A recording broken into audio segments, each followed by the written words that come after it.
I wanted to bring Tarana Burke back into the conversation. Your reaction, given this verdict now, and obviously Weinstein still has to face now trial in Los Angeles for other accusations two accusations of sexual assault there. What's going to be the impact, in your sense, on the Me Too movement as a result of this historic verdict?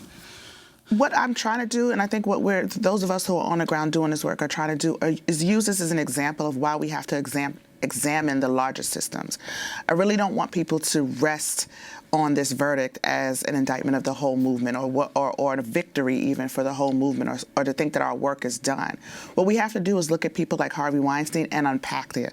What type of power and privilege was he surrounded by that allowed him to do these things, these crimes for 20 and 30 years, right? He's an individual person who did this, but individuals don't operate in isolation.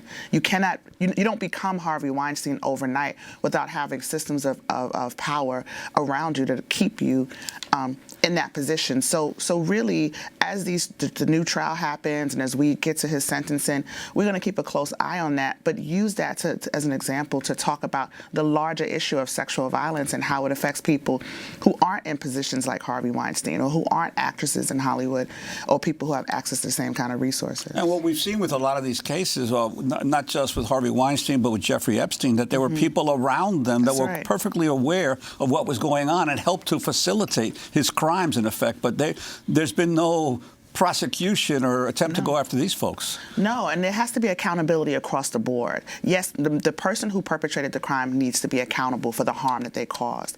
But other people are causing harm, and if we turn a blind eye to the systems that they operate in, then we'll just have another Harvey Weinstein. Right now, there's another Weinstein being groomed. There's another R. Kelly being groomed to do the same exact thing. That's why we have to upend the systems. And what are the kinds of changes, reforms to the law that you think need to be made to make it to level the playing field for women who are targets of these assaults to be actually get justice?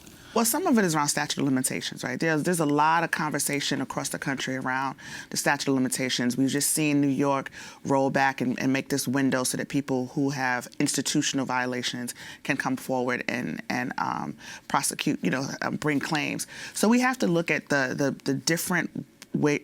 There are like hindrances all throughout the laws, and I really think there should be a close examination ongoing at these laws, whether it's statute of limitations, whether it's the preponderance of evidence. These are all things that have to continuously be looked at. It's like how technology advances over time and you have to move along with the times. The laws have to change with the times.